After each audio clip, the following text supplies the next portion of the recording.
পুরো হেমা মালিনীর মতো লাগছে গো দিদি ভাই। এরপর লীলাবতীর চন্দ্রহার যখন গলায় পড়বে না, উফ!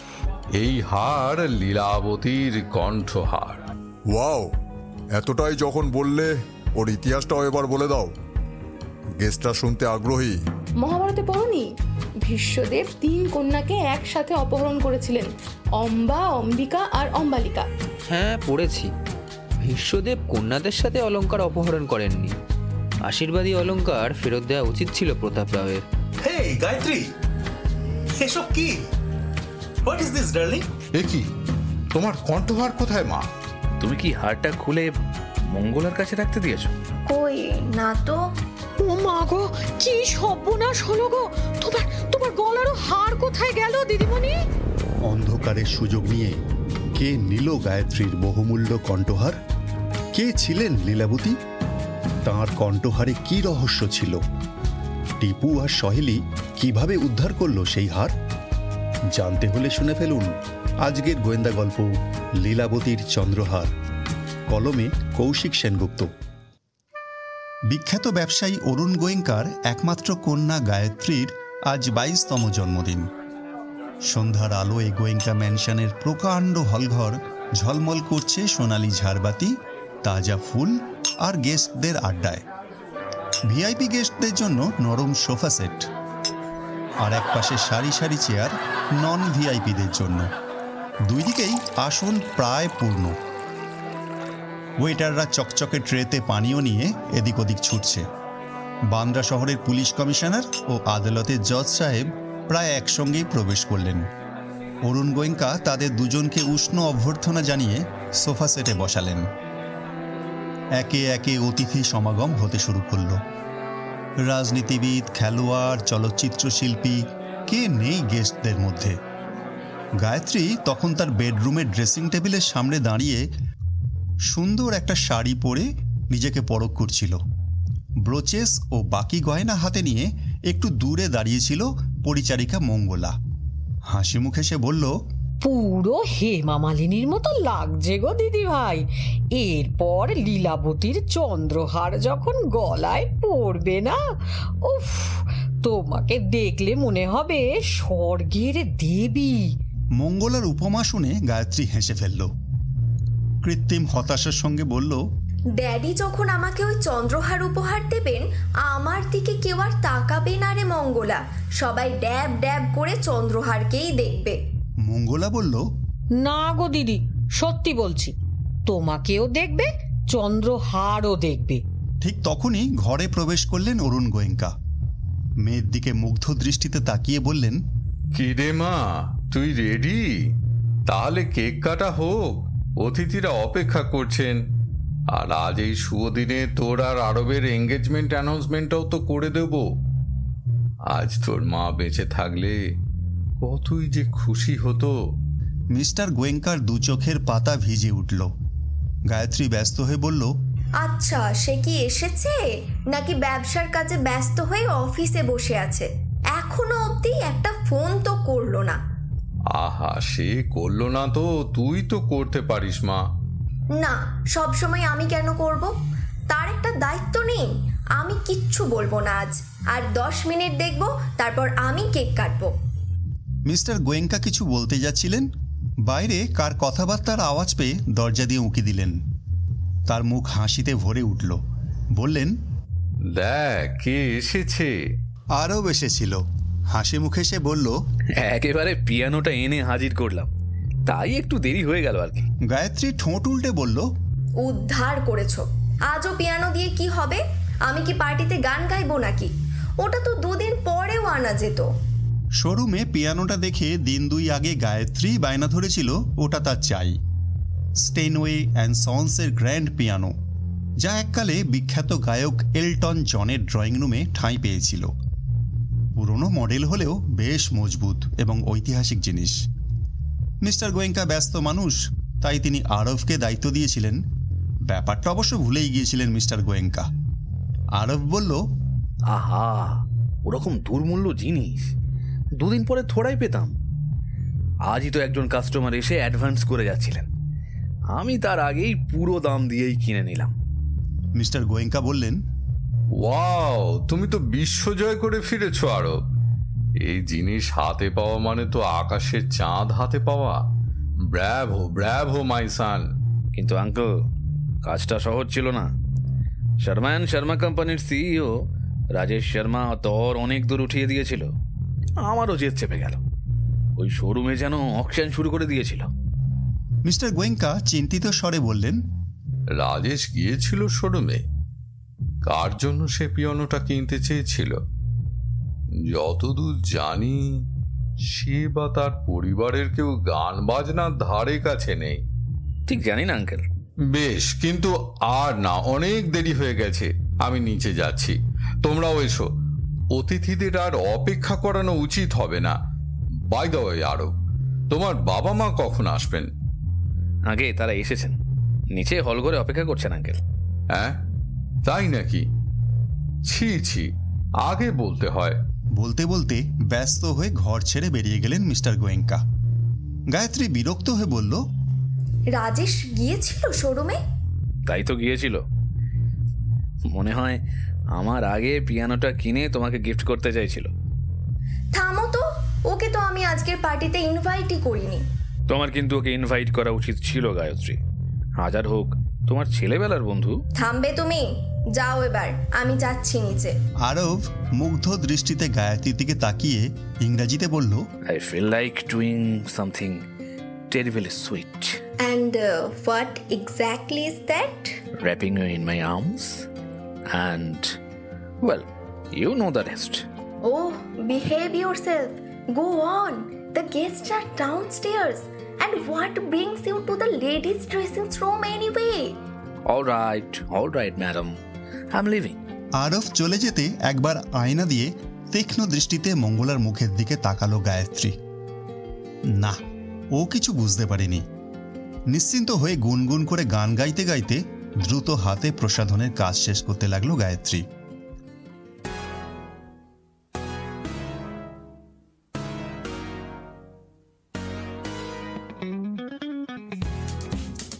নিচে হলঘরে তখন অনেক ব্যস্ততা। আজকের অতিথিদের মধ্যে আমাদের চেনা দুই চরিত্র টিপু আর সহেলিও হাজির নিমন্ত্রিত অতিথি হয়ে। তাদের দুজনের আজকাল বেশ নাম হয়েছে। এলিট শ্রেণীর পার্টিতে প্রায় তাদের ইনভাইটেশন আসে। সহেলি তার চেনা কয়েকটি মেয়ের সাথে কথা বলছিল। টিপু পানীয়র পাত্র হাতে এদিক ওদিক ইতস্তত ঘুরছিল। সত্যি কথা বলতে কি, সে এইসব পার্টি পছন্দ করে না। এর চাইতে নিরিবিলি ঘরের কোণ তার বেশি পছন্দের। কিন্তু মিস্টার গোয়েঙ্কা নিজে ফোন করে আমন্ত্রণ জানিয়েছিলেন টিপুকে। সেই যে মিস্টার যোশীর চুরি যাওয়া লাল হিরে উদ্ধার করে দিয়েছিল টিপু। মিস্টার গোয়েঙ্কা হলেন মিস্টার যোশীর অভিন্ন হৃদয় বন্ধু। সেই বন্ধুর মুখে টিপুর গোয়েন্দাগিরির কাহিনী শুনে একদিনের মধ্যে তার ফ্যান হয়ে পড়েছিলেন মিস্টার গোয়েঙ্কা। এদিকে টিপু ও মিস্টার গোয়েঙ্কার একান্ত অনুরোধ ঠেলতে পারেনি। আরও মুশকিল, এই পার্টিতে টিপুর চেনা জানা কেউই তেমন নেই যার সাথে দুদণ্ড বসে গল্প করতে পারে। বিরক্ত হয়ে সে সোফার এক কোণে বসল। তারপর ঘাড় ঘুরিয়ে অতিথিদের লক্ষ্য করতে লাগলো। হলঘরে প্রবেশ করলেন বছর 50-এর এক ব্যক্তি। উজ্জ্বল দীর্ঘদেহী সুপুরুষ, পরনে দামি স্যুট। মিস্টার গোয়েঙ্কা এগিয়ে এলেন ঊর্ধ্ববাহু হয়ে।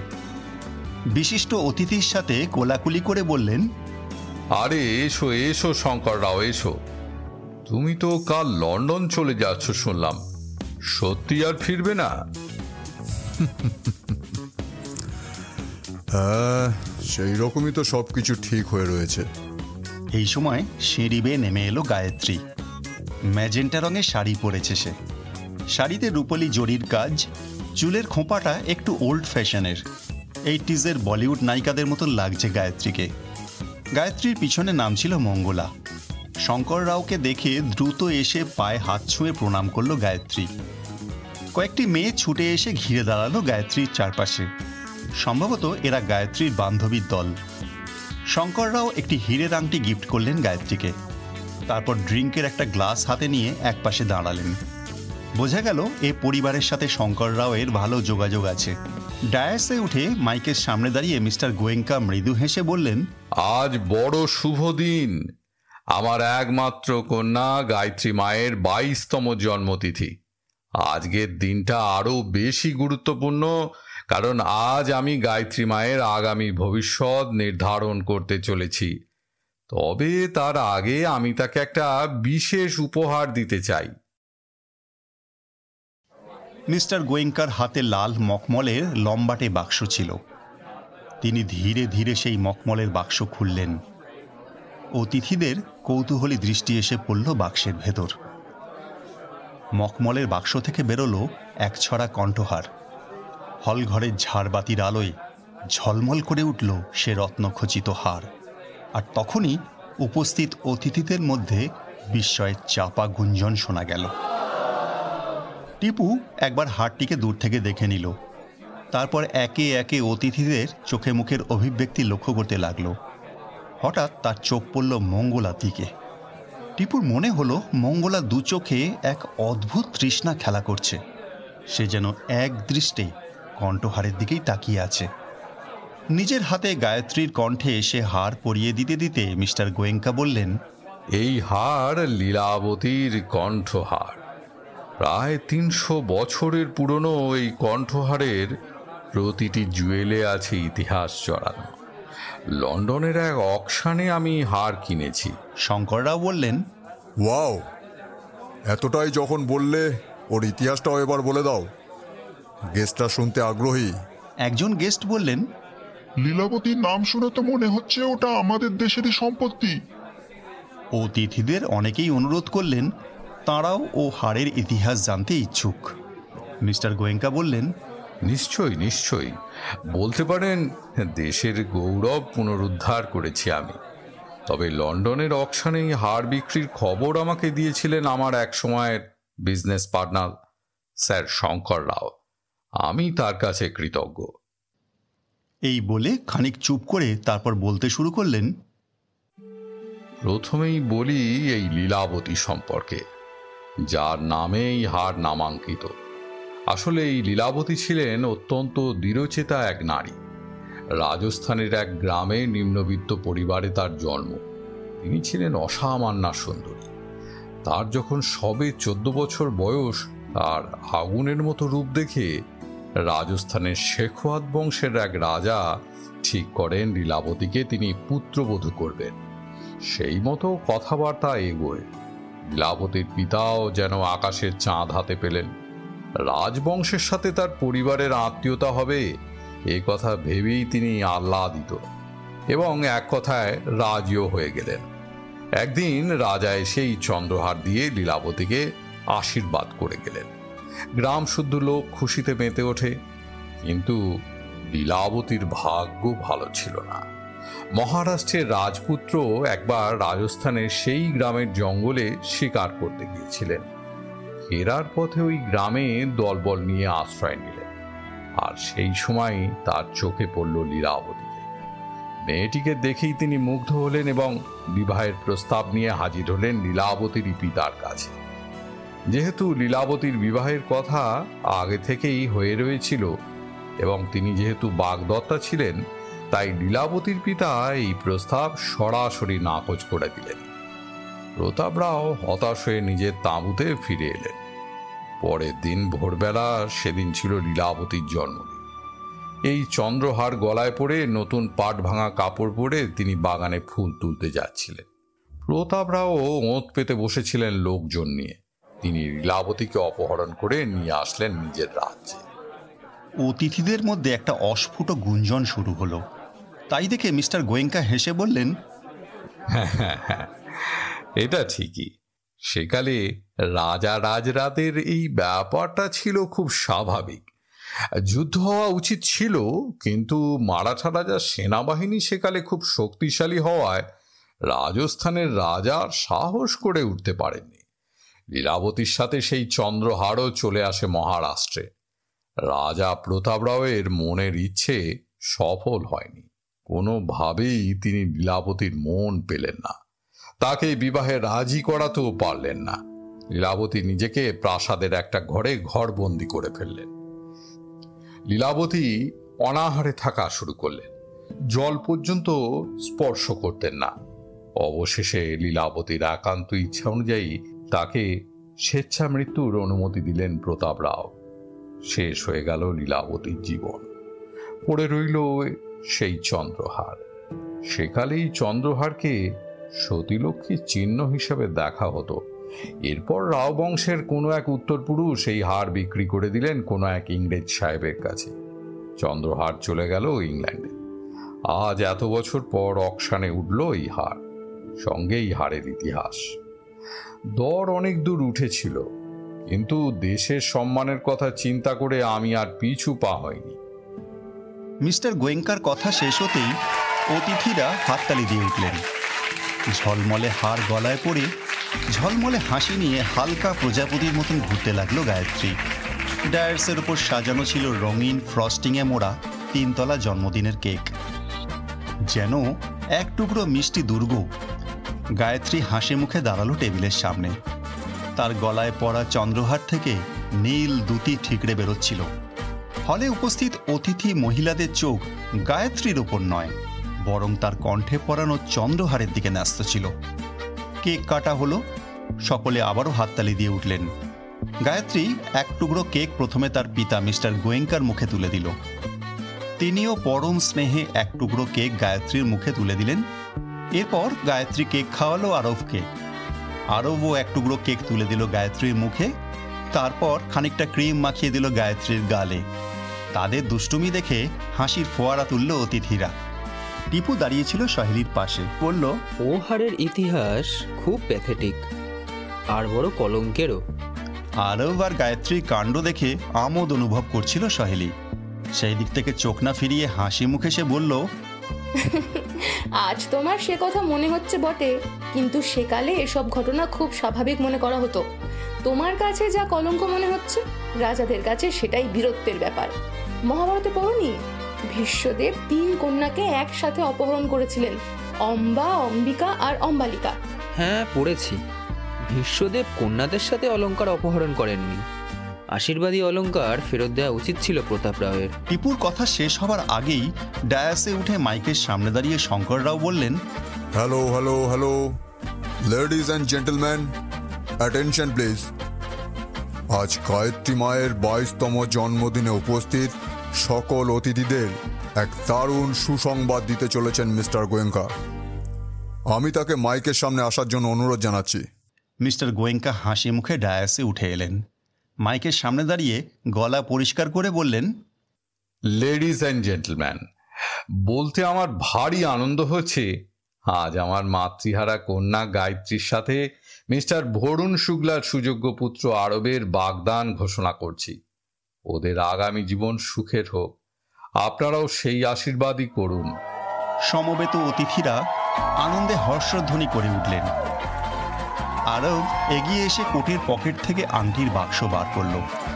তারপর সেই বাক্স থেকে একটি সোনার আংটি বার করে পরম যত্নে গায়ত্রীর অনামিকায় পরিয়ে দিয়ে তার হস্ত চুম্বন করল।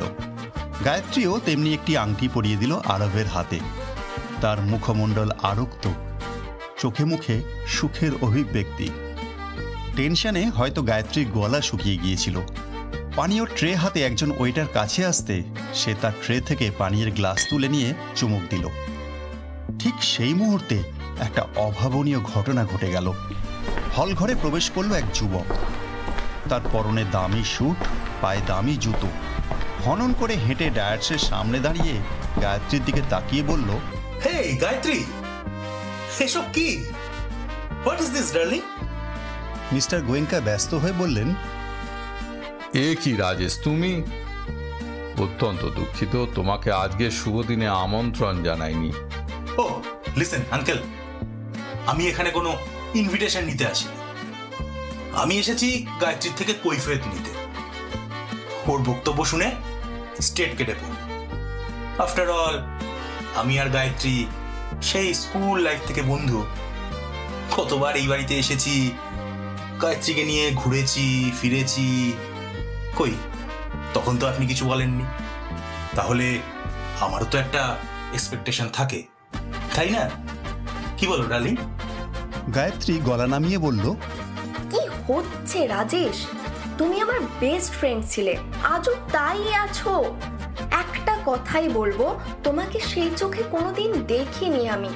আমাদের মধ্যে যা কিছু ছিল তা সিম্পল ফ্রেন্ডশিপ। রাজেশ কুটিল হাসি হেসে বলল, হো হো হো, আচ্ছা, রিয়েলি বেস্ট ফ্রেন্ড? তা বেস্ট ফ্রেন্ড বলেই এই পার্টিতে আমি ইনভাইটেড নই? ওয়াও! শোনো, তোমার ড্যাড আর আমার ড্যাড এরা দুজনে বিজনেস পার্টনার আর বিজনেস কম্পিটিটর, তাই এর ফল আমি ভুগলাম। বাট ইউ গায়ত্রী, তুমি কিন্তু আমার সাথে ব্যাপারটা একদম ঠিক করলে না। না না, একদম না। তুমি আমার লাইফের কতটা সময় নষ্ট করলে ইয়ার। আর ওই সেদিনের ভ্যাগাওয়ান ছেলে, ওই 2 টাকার ছেলেটাকে তুমি লাই দিয়ে মাথায় ওঠালে, আজ নিজের লাইফ পার্টনার বানাচ্ছ। বাহ, অসাধারণ। মিস্টার গোয়েঙ্কা চোয়াল শক্ত করে বললেন, তুমি অনর্থক আজকের এই পার্টির আনন্দ নষ্ট করো না রাজেশ, ওদের এঙ্গেজমেন্ট হয়ে গিয়েছে। রাজেশ আর কথা বাড়ালো না। আরক্ত চোখে একবার আরবের দিকে তাকালো, একবার গায়ত্রীকে দেখে নিল, তারপর গট গট করে হেঁটে বেরিয়ে গেল ঘর ছেড়ে। আরব সরে এসে গায়ত্রীর কানে কানে বলল, তোমার বেস্ট ফ্রেন্ডের সাথে আমার খানিক আগেই ঝামেলা হয়ে গিয়েছে। শোরুমে পিয়ানো কেনার সময় ও দর তুলেই যাচ্ছিল, যেন অকশানে এসেছে। আমি পিয়ানোটা শেষ অবধি পেলাম, আবার তোমাকেও পাশে পেয়েছি। একসঙ্গে 2টো পরাজয় রাজেশ কিছুতেই মেনে নিতে পারছে না। আনন্দানুষ্ঠান প্রায় ভেস্তে যেতে গায়ত্রীর মেজাজটা খিঁচড়ে গিয়েছিল। তার ওপর হঠাৎ মাথাটা ঘুরছে। সে জড়িয়ে জড়িয়ে বলল, আমার শরীরটা ঠিক ভালো লাগছে না আরব, আমাকে তুমি ক্ষমা করো, আমি আর এই পার্টি অ্যাটেন্ড করতে পারছি না। আরব ব্যস্ত হয়ে বলল, তুমি চলো, আমি তোমাকে ঘরে পৌঁছে দিয়ে আসি। গায়ত্রীর হাত ধরে আরব ডায়াস ছেড়ে নিচে নামলো। মঙ্গলাও ছুটে এসে গায়ত্রীর একটা হাত ধরে বলল, কি হয়েছে গো দিদি ভাই? গায়ত্রী আরবের কাঁধে ভর দিয়ে লুটিয়ে পড়েছিল। তার শরীরের সমস্ত শক্তি যেন চলে গিয়েছে। গায়ত্রীর ও অবস্থা দেখে ভয় পেয়ে এগিয়ে এলেন মিস্টার গোয়েঙ্কা ও শঙ্কর রাও। টিপু সবকিছু লক্ষ্য করছিল। অতিথিদের চাপা কথাবার্তার আওয়াজ তার কানে ঢুকছে। অনেকেই মিস্টার শর্মার ব্যাপারে কথা বলছেন। বড় মানুষদের ঘরে আকচারি এসব ঘটে থাকে। তবে আজ এই পার্টিতে সবচাইতে ভালো লেগেছে লীলাবতীর চন্দ্রহারের গল্পটা। বাট গায়ত্রী হঠাৎ অসুস্থ হয়ে পড়ল কেন? তবে কি ওই রাজেশ নামে ছেলেটির সাথে গায়ত্রীর কোনো পুরনো সম্পর্ক ছিল? আরব কতদূর কি জানে? মনে মনে এসব চিন্তা করছে টিপু। ঠিক তখনই আচমকা পটকা ফাটার মতন খুব জোর একটা শব্দ হলো। সঙ্গে সঙ্গে আলো নিভে গিয়ে গোটা হলঘরে অন্ধকার নেমে এলো। একটা চাপা বিশৃঙ্খলা দেখা দিল।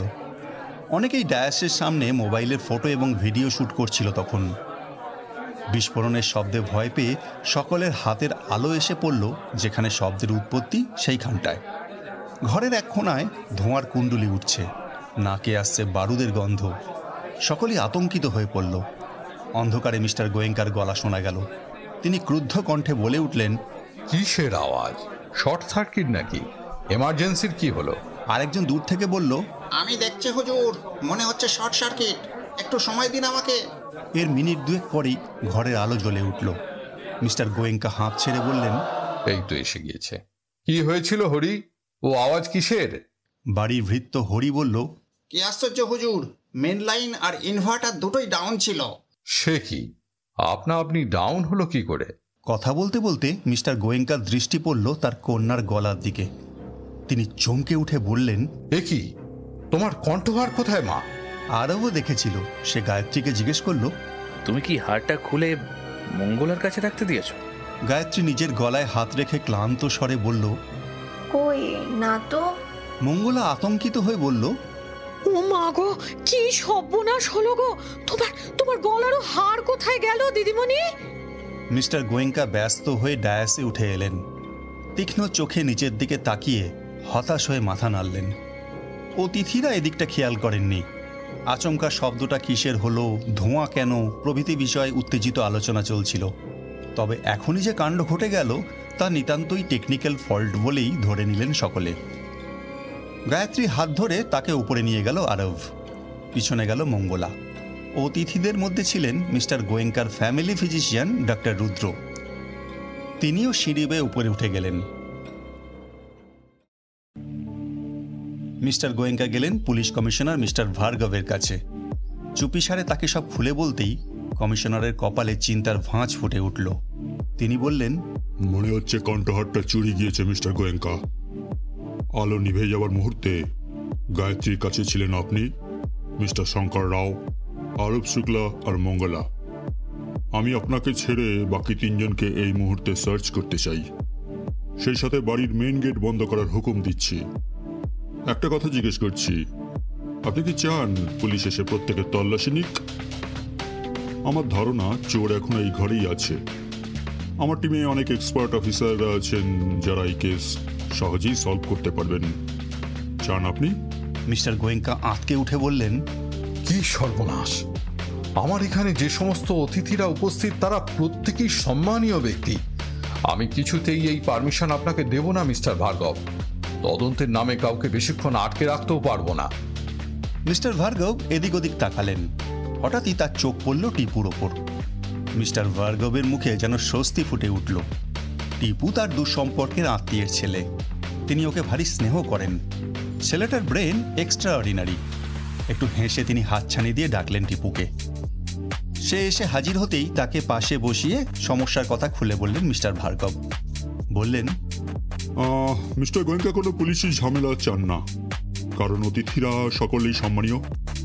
এখানে আমি অন ডিউটি পুলিশ নই, তাই এখানে এমন কাউকে প্রয়োজন যে সরকারি তদন্তকারী অফিসার নয়। তুমি কি দায়িত্বটা নেবে টিপু?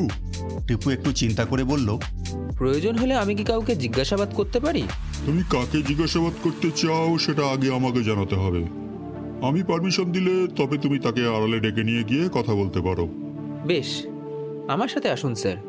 এই বলে মিস্টার ভার্গবকে নিয়ে টিপু হল ঘরের কোনায়, যেখানে খানিক আগে বিস্ফোরণের ধোঁয়া উঠেছিল, সেখানে নিয়ে গেল। মেঝের দিকে আঙুল দেখিয়ে বলল, দেখুন স্যার, পাথরের মেঝেতে পাঁশুটে দাগ। ওটা পোড়া বারুদের দাগ। একটু আগে আমি পরীক্ষা করেছি। যা বুঝেছি মামুলি পটকা ফাটানো হয়েছিল, যাতে সকলের দৃষ্টি আকর্ষণ করা যায়। সেই মোক্ষম মুহূর্তে ঘরের আলোকেও নিভিয়ে দিয়েছিল। ষড়যন্ত্রকারীরা সম্ভবত দুইজন ছিল। একজন পাওয়ার সুইচ অপারেট করছিল, আর একজন হাড় সরানোর জন্য ডায়াসের আশেপাশে ছিল। তারা জানতো শব্দ শুনে সকলেই ঘুরে শব্দের উৎস সন্ধানে ব্যস্ত হয়ে পড়বে। তাদের হাতের ফ্ল্যাশ লাইট এসে পড়বে উদ্দিষ্ট স্থানে, আর তাদের পিছনে ডায়াস থাকবে অন্ধকার। খুব শার্প চিন্তাভাবনা, কোনো সন্দেহ নেই। মিস্টার ভার্গব বললেন, গুড অবজারভেশন টিপু। একেবারে প্রথম শ্রেণীর পুলিশ ইন্সপেক্টরদের মতন। নেক্সট। এবার আমার মতামত বলি। মিস্টার গোয়েঙ্কা যে আজ তার কন্যাকে ওই ঐতিহাসিক হার গিফট করবেন, এ খবর আগাম কারা কারা জানতেন। কারণ বুঝতে হবে, এখানে চুরিটা কোনো স্ট্রেঞ্জার করেনি। পটকা ফাটিয়ে আলো নিভিয়ে হার চুরি pre planned incident. Another excellent observation. তুমি মিস্টার গোয়েঙ্কার সাথে কথা বলে নাও। এই কেসের ভার আমি তোমার উপর দিলাম। মিস্টার ভার্গব চলে গেলেন একদিকে। সহেলি এগিয়ে এলো, বলল, তোমার একটা প্রশ্নের জবাব আমার কাছে আছে। লীলাবতীর চন্দ্রহারের খবরটা সপ্তাহখানেক আগেই খবরে প্রকাশ পেয়েছিল। ইংল্যান্ড থেকে মিস্টার গোয়েঙ্কা ওটা যে দেশে ফিরিয়ে এনেছেন, এটা তুমি সত্যিই জানতে না? সত্যিই জানতাম না। একটু ব্যস্ত থাকায় দিন কত খবরে চোখ রাখা হয়নি। থ্যাঙ্কস সহেলি। তার মানে খবরটা পাবলিক জানতো। কিছুক্ষণের মধ্যেই মিস্টার ভার্গব ফিরে এলেন শঙ্কর রাওকে সাথে নিয়ে। টিপুর সাথে পরিচয় করিয়ে দিয়ে বললেন, ও আমার আত্মীয়ের ছেলে, খুব ব্রিলিয়ান্ট। লীলাবতীর হারের ব্যাপারে আপনাকে কিছু প্রশ্ন করতে চায় ও। বেসিক্যালি মিস্টার গোয়েঙ্কার আপত্তির ফলে আমি নিজে কেসটার মধ্যে ইনভলভ হতে পারছি না। শঙ্কর রাও হাতে ধরা পানীয়ের গ্লাসে চুমুক দিতে গিয়েও সেটা সরিয়ে গম্ভীর মুখে বললেন, খুবই অন্যায় করছে অরুণ। 100 বার পুলিশের সাহায্য নেওয়া উচিত ছিল। অন্তত আমার বাড়ির অনুষ্ঠান হলে আমি নিতাম। সকলকে সার্চ করলেই হারটা বেরিয়ে পড়তো। মিস্টার ভার্গব বললেন, সেজন্য দুঃখ করবেন না স্যার। এই ছেলেটি দ্রুততার সঙ্গে কেস সলভ করতে পারে। আমাদের লাইনের ছেলে। আপনি শুধু কটা প্রশ্নের জবাব দিন। আর হ্যাঁ, আমি এখানে থাকতে পারছি না। যা কথাবার্তা হবে সবই অফ দ্য রেকর্ড। এই বলে তিনি বিদায় নিলেন। শঙ্কররাও একবার খুঁটিয়ে টিপুকে দেখে নিলেন, তারপর তাচ্ছিল্যের হাসি হেসে বললেন, দেখে তো ছাত্র বলে মনে হচ্ছে। এইসবও শখ আছে নাকি? হ্যাঁ, তাহলে হাড়টা বার করে দাও দেখি। আর ভাল লাগছে না, দম যেন বন্ধ হয়ে আসছে। টিপু সৌজন্যমূলক হাসি হেসে বলল, চেষ্টা করব নিশ্চয়ই, তবে আপনার সহযোগিতা প্রয়োজন। নিশ্চয়ই। বেশ, বলো কি সাহায্য করতে পারি তোমার? আচ্ছা, আলো নিভে যাওয়ার আগের মুহূর্তে আপনি ডায়াসের ওপর ছিলেন, গায়ত্রী দেবীর পাশেই। আপনি কিছু টের পেয়েছেন? শঙ্কররাও বললেন, তার আগে আমি তোমায় অনুরোধ করব, প্লিজ সবার আগে আমাকে একবার সার্চ করে নাও। না না, সে কি কথা? Yes, of course. You have to do this. I too am counted among the suspects. Once your search is complete, I will respond to the rest of your questions. Tipu বেচারা পড়ল একটু মুশকিলে। পরক্ষণেই তার মনে হলো তার উপর বিরাট দায়িত্ব দিয়েছেন শহরের পুলিশ কমিশনার। তাই সে আর ইতস্তত না করে শঙ্কররাওকে থামের আড়ালে নিয়ে গিয়ে তার কোটের বুক পকেট ও প্যান্টের 2 পকেট সার্চ করল। তারপর হাসি মুখে বলল, নিন স্যার, আমি আমার কর্তব্য করেছি, আপনার কাছে ওহার নেই। এবার বলুন। শঙ্কররাও বললেন, আলো নিভে যাওয়ার পর আমি ব্যস্ত হয়ে উঠি। সমস্ত মনটাই পড়েছিল শব্দের উৎসের দিকে। কাজেই সেই মুহূর্তে কোথায় কি হচ্ছে না হচ্ছে খেয়াল করার মতো মানসিক প্রস্তুতি আমার ছিল না। দেখুন, এটা এলিট ক্লাসের পার্টি। এখানে সবাই ধনী এবং সকলেরই সোশ্যাল স্ট্যাটাস যথেষ্ট হাই। তবে আমার বিশ্বাস ওয়েটারদের মধ্যে কেউ কাজটা করলেও করতে পারে। এ কথা কেন বলছেন? বলছি কারণ আলো নিভে যাওয়ার মুহূর্তে একজন ওয়েটার ডায়াসের ওপরেই এসেছিল। গায়ত্রী যার ট্রে থেকে পানীয়ের গ্লাস তুলে নিয়েছিল। বাই দ্য ওয়ে, আপনি তো ওপরে গিয়েছিলেন। গায়ত্রী দেবী এখন কেমন আছেন? ভালোই আছেন। ডক্টর রুদ্র দেখেছেন, গায়ত্রী উঠে বসেছে। খানিক পরে আরও ওকে নিয়ে নিচে আসছে। তবে প্রিয় উপহারটা খুঁজে এসে বড্ড ভেঙে পড়েছে। ধন্যবাদ স্যার, আমার আর কোনো প্রশ্ন নেই। শঙ্কররাও দ্রুত পায়ে একদিকে চলে গেলেন। প্রায় সঙ্গে সঙ্গেই এসে হাজির হলেন পুলিশ কমিশনার মিস্টার ভার্গব। টিপুকে তিনি বললেন, ওদিকে আরেক কাণ্ড। আমি গেটের দারোয়ানকে জিজ্ঞাসাবাদ করতে গিয়েছিলাম কিছুক্ষণের মধ্যে কেউ বেরিয়েছে কিনা। সে বলল 3 জন বেরিয়েছে, 2 জন ক্যাটারিং কোম্পানির লোক, আরও পানীয় আনার জন্য তারা ওয়াইন শপে গিয়েছে। আরেকজন স্পেশাল গেস্ট বেরিয়েছিলেন, তিনি হলেন রাজেশ শর্মা। তবে গাড়ি স্টার্ট না হওয়ায় যেতে পারেননি। মেকানিককে ফোন করে রাস্তায় পাইচারি করছিলেন। আমি তাকে ভদ্রভাবে ভেতরে আসতে বলেছি। প্রথমে আপত্তি করলেও যখন বললাম বহুমূল্য কণ্ঠহার চুরি গিয়েছে, পুলিশ কেস হতে পারে, শুনে সুসুর করে এলেন। তিনি এখন বাইরের ঘরে বসে আছেন। তুমি চাইলে ইন্টারোগেট করতে পারো, তবে সাবধান, ওর পিতার বিরাট প্রতাপ ওপর মহলে। টিপু বলল, আচ্ছা স্যার, আপনি চিন্তা করবেন না। বাইরের ঘরে এসে টিপু দেখল সেই তিরিক্ষি মেজাজের যুবক এখন সোফায় বসে পা নাচাচ্ছেন। মুখে চোখে প্রবল অসন্তোষ ফুটে বেরোচ্ছে। টিপু একটু হেসে হাত বাড়িয়ে বলল, গুড ইভিনিং মিস্টার শর্মা। আমি শুনলাম আপনার গাড়ি বিগড়েছে। বড় অস্বস্তিকর ব্যাপারটা, তাই না? রাজেশ কঠিন চোখের টিপুর দিকে তাকিয়ে অত্যন্ত অভদ্রের মতো বলল, হু আর ইউ? হাত গুটিয়ে নিয়ে টিপু বলল, আমি এদের আত্মীয় কি বন্ধু কেউ নই স্যার, মামুলি একজন private detective. Private detective? Wait, ওই ওরাই না যারা ওই বিয়ের আগে গোপনে পাত্রপাত্রী ক্যারেক্টার সার্টিফিকেট দেয়, সামথিং লাইক দ্যাট, রাইট? অনেকটা তাই স্যার। ওয়েল, তোমাকে তাহলে আমার প্রয়োজন আছে মিস্টার। আমার নাম ত্রিনাভ পুতটুণ্ড। হোয়াট? এ আবার কেমন নাম? তুমি কি ওড়িয়া নাকি পাঞ্জাবি? হ্যাঁ, আমি স্যার বাঙালি। ও বাঙালি, হ্যাঁ তা শুনেছি। বাঙালিদের নাকি অনেক বুদ্ধি, নিজেদের বুদ্ধি বেচে ওরা খায়। তা তুমি আমার হয়ে একটা কাজ করবে? অনেক টাকা দেব। বলুন স্যার। আরে ওই ছেলেটা কি যেন নাম, আরে গায়ত্রীর ফিয়ান্সে। আরব শুক্লা। হ্যাঁ, ওই ভ্যাগাবন, সামান্য মাইনের চাকর একটা কোম্পানিতে। অথচ কি স্পর্ধা, গায়ত্রীর মতো মেয়েকে ও নাকি বিয়ে করবে। ও জানে না গায়ত্রীর একদিনের খরচা ওর 1 মাসের মাইনের চেয়ে বেশি। আমি ডেফিনেটলি শিওর ওই ভিখারির বাচ্চাই চুরি করেছে ওই সীতাহার। সীতাহার না স্যার, চন্দ্রহার। হ্যাঁ, ওই হলো। কিন্তু স্যার, যে রাজকন্যা পাচ্ছে সে তো ভবিষ্যতে সবকিছুর মালিক হতে যাচ্ছে। সে কেন সামান্য চন্দ্রহার চুরি করে নিজের আখের নষ্ট করবে? লিসেন, ভিখারির বাচ্চারা সবকিছু করতে পারে। ওর হয়তো এখন টাকার দরকার, তাই চুরি করেছে। বিয়ের পর তো আরো লুটবে। আচ্ছা স্যার, আরব শুক্লার মতো সাধারণ ঘরের ছেলের সাথে গায়ত্রী দেবীর সম্পর্ক হলো কিভাবে আপনি জানেন? ডেফিনেটলি ওটাও একটা কনস্পিরেসি ছিল। আগে বুঝতে পারিনি, এখন বুঝতে পারছি। কিরকম? এই মাসখানেক আগের কথা। গায়ত্রী ড্রাইভিং শিখছিল ওর বাড়ির সামনের রাস্তায়, আর ওর যে ট্রেনার ও সেদিন ছিল না। তো গায়ত্রী ভুল করে ওর গাড়ি নিয়ে একটা বাইক চালককে ঠুকে দেয়। তারপর যথারীতি যা হয়, রাস্তার লোক হাউ হাউ করে দৌড়ে আসে। কিন্তু মজার ব্যাপার হলো, ওই জনতা গায়ত্রীর গাড়ির উপর চড়াও হওয়ার আগেই ওই বাইক চালক একদম হিরোর মতো নিজের উপর সমস্ত দোষ নিয়ে গায়ত্রীকে রেস্কিউ করে। ওই বাইক চালকই হলো ওই ভ্যাগাবন আরব। বুঝেছি। তারপর ধীরে ধীরে আলাপ এবং ভালো লাগা শুরু। আচ্ছা, তাহলে তো মনে হয় আরব শুক্লাকে সার্চ করলে চন্দ্রহার বেরিয়ে পড়বে।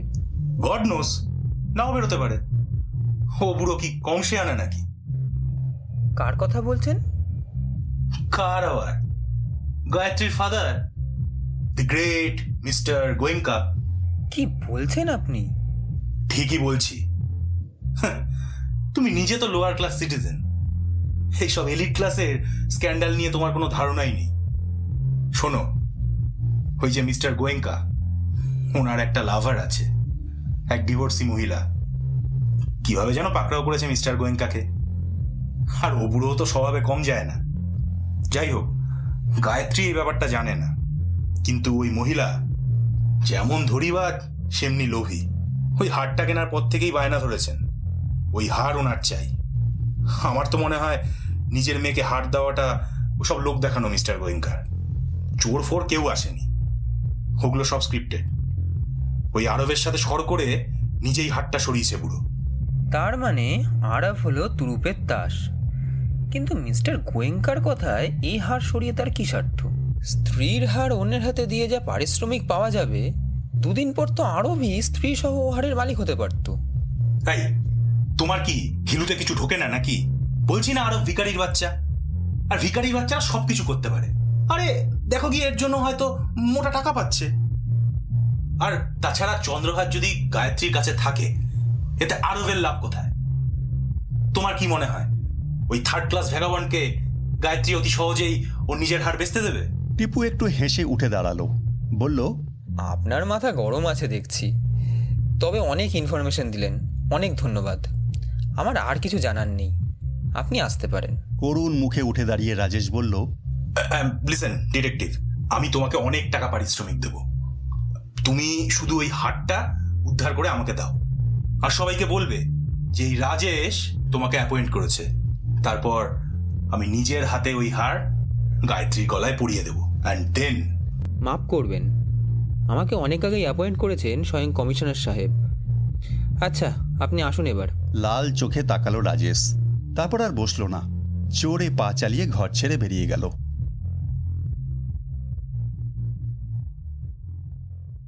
ফাঁকা ঘরে একা একা খানিকক্ষণ বোকার মতো দাঁড়িয়ে রইল টিপু।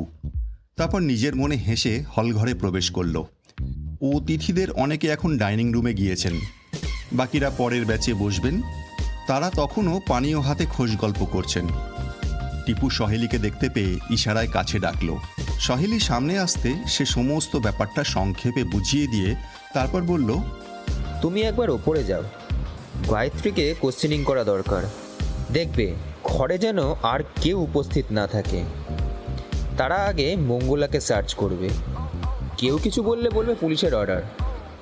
ওই যে ডক্টর রুদ্র নেমে আসছেন ওপর থেকে, আমি ওনার সাথে দুটো কথা সেরে নিয়ে ওপরে আসছি। সহেলি চলে গেল উপরে। টিপু ডক্টর রুদ্রের দিকে এগিয়ে গিয়ে বলল, গুড ইভিনিং ডক্টর, কিছু কথা আছে আপনার সাথে। ডক্টর রুদ্র চিনতেন টিপুকে। তিনিও বাঙালি, টিপুও বাঙালি। তাছাড়া তিনি আবার টিপুর ভারী ফ্যান। হাসি মুখে বললেন, ভাবছিলাম তুমি কখন আসরে নামবে। হাটটা যেন চোখের সামনে থেকে গায়েব হয়ে গেল, তাই না? গেস্টরা কেউ বলতে গেলে ব্যাপারটা খেয়ালই করেননি। সেটাই। আচ্ছা ডক্টর রুদ্র, মিস গোয়েঙ্কার কি হয়েছিল? ডক্টর রুদ্র গম্ভীর মুখে বললেন, ভারী আশ্চর্যের ব্যাপার লক্ষ্য করলাম। খানিকটা পরিমাণ বেনজোডায়াজিপাইন জাতীয় ওষুধ শরীরে প্রবেশ করলে যেমন লক্ষণ দেখা যায়, এক্ষেত্রেও তেমনি হয়েছে। স্নায়ুমণ্ডলী শিথিল হয়ে গিয়েছিল, রিফ্লেক্স কমে গিয়েছিল, শ্বাস প্রশ্বাস অনিয়মিত হচ্ছিল, চোখে ঝাপসা দেখা দিচ্ছিল। আমার কাছে ছোট অক্সিজেন কন্টেনার ছিল, সেটা চালু করে দিলাম। তারপর চারকোল ট্যাবলেট খাওয়াতেই ধীরে ধীরে ঘোর কেটে গেল। অ্যান্টিডোট ইঞ্জেকশনের প্রয়োজন হয়নি। এখন নারী স্বাভাবিক। মনে হচ্ছে খুব বেশি পরিমাণে শোষিত হওয়ার আগেই নিয়ন্ত্রণে আনা গিয়েছিল। এখন সে সুস্থ বোধ করছে, তবে চন্দ্রহার হারিয়ে মন খারাপ হয়ে আছে বেচারির। টিপু উত্তেজিত হয়ে বলল, আংটি পরানোর সময় গায়ত্রী দেবীকে সুস্থ বলেই মনে হয়েছিল। তারপর তিনি এক গ্লাস পানীয় নিয়ে চুমুক দিয়েছিলেন। আচ্ছা ডক্টর, কেউ ওই পানীয়তে কিছু মিশিয়ে দিয়ে থাকতে পারে? ডক্টর রুদ্র বললেন, যেভাবেই হোক কিছুটা বিষ শরীরে প্রবেশ করেছিল। এখন কিভাবে কি হয়েছিল তা তো তদন্ত করে তুমি বার করতে পারবে। Best of luck Tipu. টিপুর মাথার ভেতরটা কেমন যেন করে উঠল। একটা গভীর ষড়যন্ত্রের আঁচ পাওয়া যাচ্ছে। সে একটু হেসে বলল, থ্যাঙ্কস ডক্টর, আমার আর কিছু জিজ্ঞেস করার নেই। উপরে উঠে সে দেখল দরজার বাইরে আরব দাঁড়িয়ে আছে। আরব তাকে দেখে ব্যস্ত হয়ে বলল, আসুন মিস্টার পুতুতুণ্ড, মিস বাসু এই ঘরেই আছেন। দরজায় দুটো টোকা দিতে সহেলি দরজা খুলে দিল। ঘরে প্রবেশ করে দরজা বন্ধ করে দিল টিপু। ঘরে ছিল মঙ্গলা আর গায়ত্রী। সহেলি মঙ্গলাকে সার্চ করছিল। টিপুর মুখের দিকে তাকিয়ে মাথা নাড়ল। টিপু বলল, আচ্ছা মিস গোয়েঙ্কা, আপনার যদি আপত্তি না থাকে আমি মঙ্গলাকে কিছু কোয়েশ্চেনিং করতে চাই আপনার সামনে। গায়ত্রী মাথা নেড়ে সায় দিল। টিপু মঙ্গলার দিকে তাকিয়ে বলল, আলো নিভে যাওয়ার পর তুমি কি করছিলে? মঙ্গলা বলল, আমি দিদিমণির হাত শক্ত করে ধরে রেখেছিলাম। আমার খুব ভয় করছিল। প্রথমে ভেবেছিলাম গুলির আওয়াজ। গুলির আওয়াজ কেন মনে হলো? তুমি কি আগে কখনো বন্দুকের গুলির আওয়াজ শুনেছ? মঙ্গলা ঘাড় কাত করে বলল, কেন শুনবো না? হিন্দি সিনেমায় কত শুনেছি। মঙ্গলার উত্তর শুনে হকচকিয়ে গেল টিপু। গায়ত্রী বিছানায় বসে মিটিমিটি হাসছিল। বলল, স্যার, ওকে কিছু জিজ্ঞাসা করে লাভ নেই। মাথার মধ্যে হিন্দি সিনেমা ছাড়া আর কিছুই রাখে না। মঙ্গলা আপত্তি করে বলে উঠল, তুমি যতটা বলো ততটাও নয় গো দিদিমণি। সিনেমা দেখে আমি অনেক কিছু শিখেছি। আমি জানি ইনি হলেন গোয়েন্দা, পুলিশের হয়ে চুপি চুপি কাজ করছেন। আর ওই যে দিদিমণি, উনি হলেন ওনার অ্যাসিস্ট্যান্ট। বড়বাবু চাননি পুলিশ আসুক বাড়িতে, তাহলে একেবারে কেলেঙ্কারি ব্যাপার হতো। টিপু বলল, বাহ মঙ্গলা, তোমার তো ভারী বুদ্ধি দেখছি। মঙ্গলা উৎসাহ পেয়ে বলে উঠল, ঘর যখন অন্ধকার হয়ে গেছিল তখন ঘাড়ের কাছে কার যেন নিঃশ্বাসের শব্দ। আর আর আর আর কি মঙ্গলা, বলো, যা মনে আছে বলো। আর স্যার, মনে হলো শরবতের গিলাসে বরফ ঢালছে কেউ। সে শব্দ কি তোমার কানের কাছে বেজেছিল? হ্যাঁ স্যার। আচ্ছা, তুমি এইবার বাইরে অপেক্ষা করো। মঙ্গলা ঘরের বাইরে বেরিয়ে গেল। গায়ত্রীকে টিপু বলল, আপনি যদি অসুস্থ বোধ করেন বলুন, কোয়েশ্চেনিং বন্ধ করে দিচ্ছি। গায়ত্রী বলল, না না, আমি যথেষ্ট সুস্থ। আপনাদের কোয়েশ্চেনিং হয়ে গেলে আমি নিচে যাব। আচ্ছা, ঘর যখন অন্ধকার হয়ে গেল সেই মুহূর্তে কিছু টের পেয়েছিলেন? দেখুন, আমি সারাক্ষণ ভেবেছি ব্যাপারটা নিয়ে। হঠাৎ এমন একটা আনএক্সপেক্টেড ইনসিডেন্টের জন্য মেন্টালি প্রিপেয়ার ছিলাম না। তাছাড়া মাথাটা খুব ঘুরছিল। তবু গলা থেকে হাড় কেউ টেনে নিলে খানিকটা হলেও বোঝা যায়। হঠাৎ একটা টান কিংবা কারো হাতে স্পর্শ পেয়েছিলাম। হাতটা আমার গলা ছুঁয়ে যাচ্ছিল বারবার। মনে করেছিলাম আরবের হাত, কারণ ওই ছিল আমার পাশে। গলা থেকে হাড় সরে গিয়েছিল সত্যিই টের পাইনি। তাছাড়া একটা অন্য কারণে মনটা বিক্ষিপ্ত ছিল, তাই হয়তো কিছুক্ষণের জন্য অ্যাবসেন্ট মাইন্ডেড হয়ে পড়েছিলাম। টিপু একটু চিন্তা করে বলল, সত্যি খুব খারাপ লাগে। আচ্ছা ম্যাডাম, রাজেশের ওপর আপনার সন্দেহ হয়? কেননা সে ঘরে ঢোকার পরেই ব্যাপারটা ঘটলো। কি মনে হয় আপনার? গায়ত্রী মাথা নেড়ে বলল, না না, রাজেশ ওরকম না, সে আমার ভালো বন্ধু। কিন্তু তিনি আপনার এই এঙ্গেজমেন্টের খবরে খুশি হননি দেখলাম। প্লিজ ডোন্ট মাইন্ড, একজন বাইরের লোক হয়ে আমি এসব প্রশ্ন করছি। বুঝতেই পারছেন পুলিশ এলে তারাও এসব প্রশ্নই করতো। আমি কিছু মনে করিনি, হয়তো মনে মনে সে আমাকে ভালোবাসতো, কিন্তু মুখে কোনো দিন বলিনি। আর আপনি আপনি কোনোদিন ভালোবাসেননি তাকে? কি আমি? না, আমি তো বললাম সে আমার খুব ভালো বন্ধু ছিল। স্কুল লাইফ থেকে আমরা একসাথে বেড়ে উঠেছি, বলতে পারেন আমাদের মধ্যে ভাই বোনের সম্পর্ক ছিল। ঠাট্টা, ইয়ার্কি, মান অভিমান সব কিছুই তো ছিল, কিন্তু কেউ কাউকে কমিটমেন্ট দিইনি। কি যে মতি হলো ওর! আজ আরবের সাথে আমার এঙ্গেজমেন্ট, এই খবর সে অনেক আগেই জানতো। আমার সাথে তুমুল ঝগড়া করে কথা বন্ধ করে দিয়েছিল। আমিও রেগে গিয়ে তাকে ইনভাইট করিনি। তারপরেও সবার সামনে আমাকে অপমান করার জন্য সে এসে নাটক করলো। ডিসগাস্টিং। Thanks ma'am. ও হ্যাঁ, এইমাত্র মঙ্গলা যা বলে গেল, ঘাড়ের কাছে কারো নিঃশ্বাস ফেলার শব্দ কিংবা কাচের গ্লাসে বরফের কিউব ঢালার শব্দ আপনি শুনতে পেয়েছিলেন? শুনে থাকলেও মনে করতে পারছি না, আসলে আমার শরীর খুব খারাপ করছিল তখন। Okay ma'am. সিঁড়ি বেয়ে নিচে নেমে নিরিবিলি জায়গা দেখে দাঁড়িয়ে টিপু সহেলিকে বলল, কি বুঝলে বলো? সহেলি বলল, খুবই শক্ত মেয়ে, অত টাকার হারটা খুইয়েও ভেঙে পড়েনি। আমার হলে তো আমি কান্নাকাটি শুরু করে দিতাম। তুমি তো আর বিলিয়নারের মেয়ে নাও, ওদের ওরকম 5-7টা কণ্ঠহার আছে হয়তো। বাজে বকো না, মেয়েদের যতই গয়না থাক, এক টুকরো নাকচাবি হারালেই রাতে ঘুম উড়ে যায়। যাই বুঝি। উফ, তোমার শুনে কাজ নেই। তার চেয়ে বলো নেক্সট প্ল্যানটা কি? গায়ত্রীর ওই হঠাৎ অসুস্থতার কারণ বুঝতে পারলে? কেউ কি বিষ প্রয়োগ করেছিল? কিন্তু কখনই বা করলো? ডক্টর রুদ্র জানালেন এক ধরনের ঘুমের ওষুধ, সম্ভবত পানীয়ের সঙ্গে মিশিয়ে দিয়েছিল কেউ। এই বলে চমকে উঠে টিপু বলল, সহেলি, তুমি কেক কাটার সময় ভিডিও বানাচ্ছিলে না? হ্যাঁ, ভিডিও করেছিলাম তো। বার করো, কুইক। সহেলি নিজের মোবাইল ফোন বার করে ভিডিও ক্লিপ চালালো। টিপু গভীর মনোযোগের সাথে দেখতে লাগলো, বারবার দেখলো। তার চোখে মুখে নানান অভিব্যক্তি খেলে যেতে লাগলো।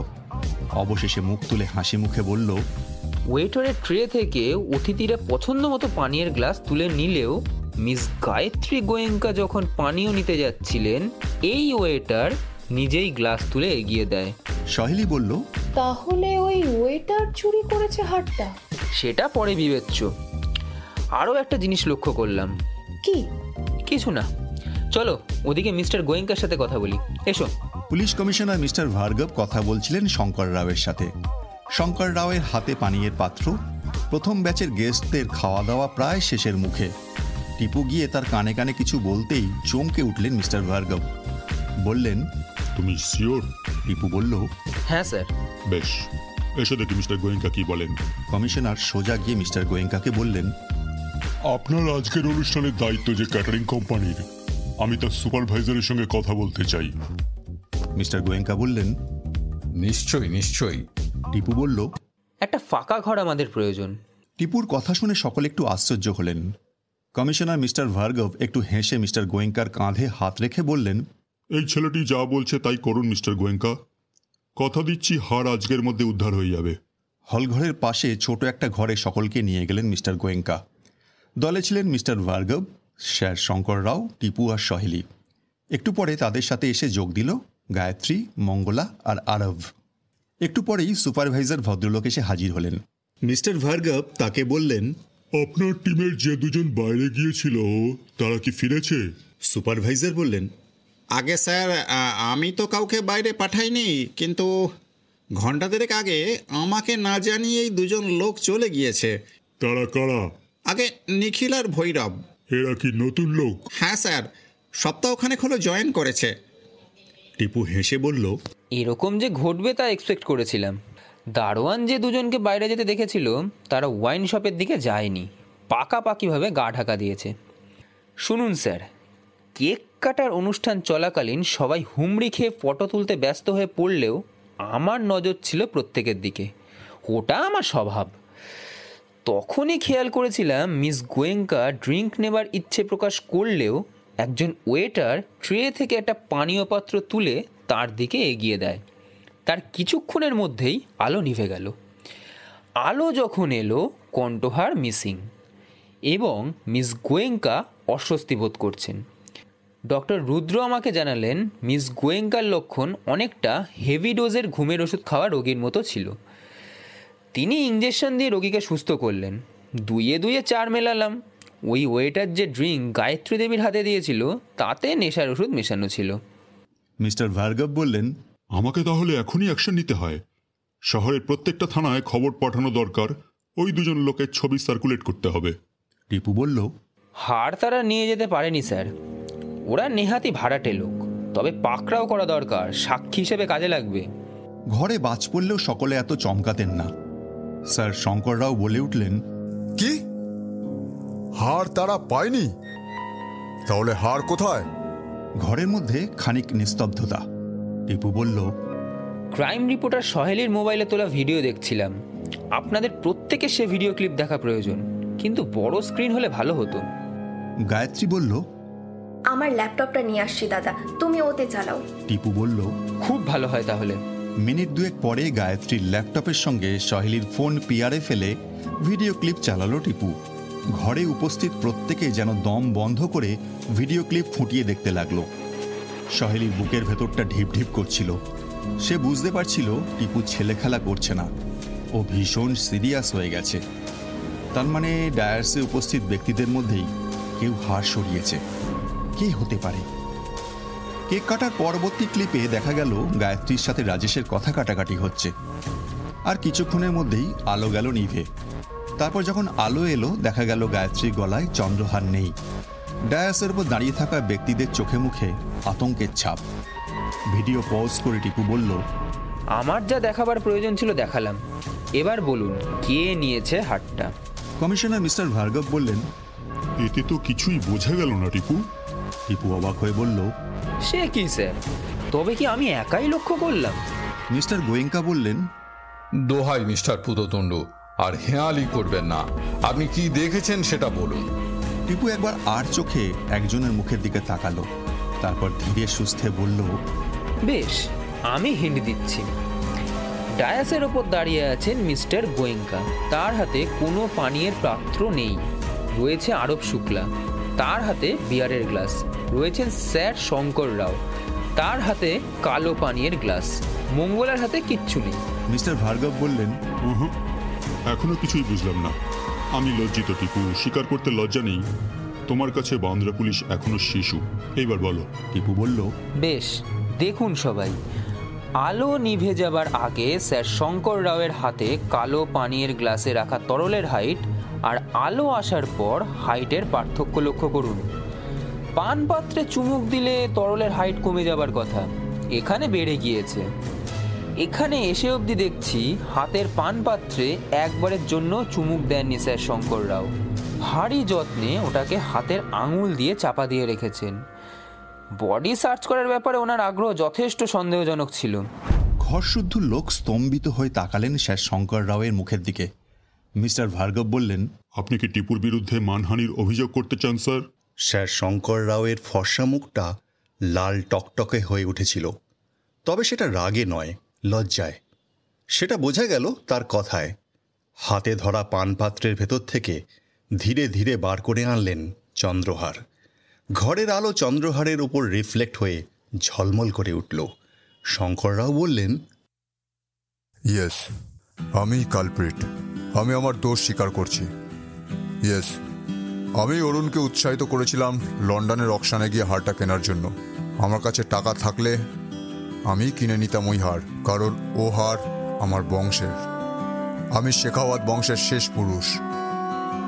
রাজস্থানী রাজাদের রক্ত বইছে আমার শরীরে, তবে শেখাওয়াত পদবি আমি ব্যবহার করি না। এককালে অন্যায়ভাবে আমার এই বংশের দুর্মূল্য জিনিস লুঠে নিয়ে গিয়েছিল মহারাষ্ট্রের রাজারা।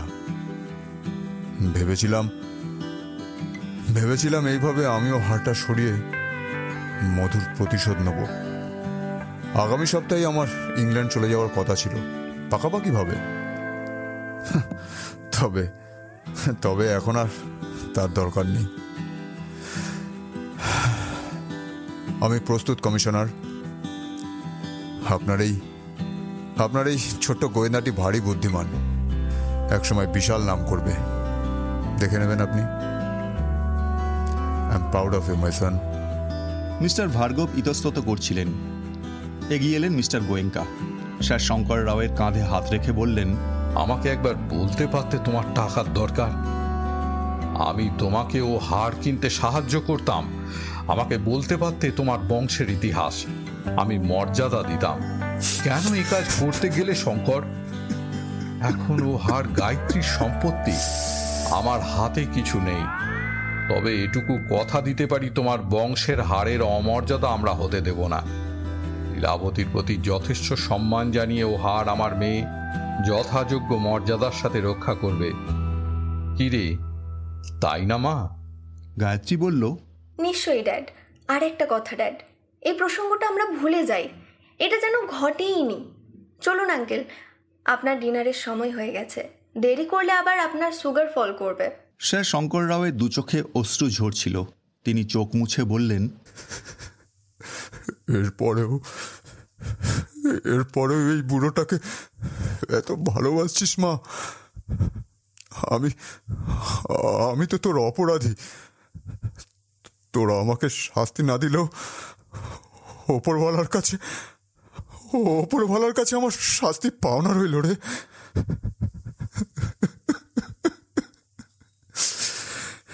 মিস্টার গোয়েঙ্কা হাসি মুখে বললেন, সে থাকুক, চলো তুমি। চন্দ্রহারটা গলায় পড়ে নিয়েছিল গায়ত্রী। ঝলমলে প্রজাপতির মতো লাগছিল তাকে। আরবের হাত ধরে সে টিপুর দিকে তাকিয়ে বলল, চলো দাদা, চলো সহেলিদি, চলুন আঙ্কেল।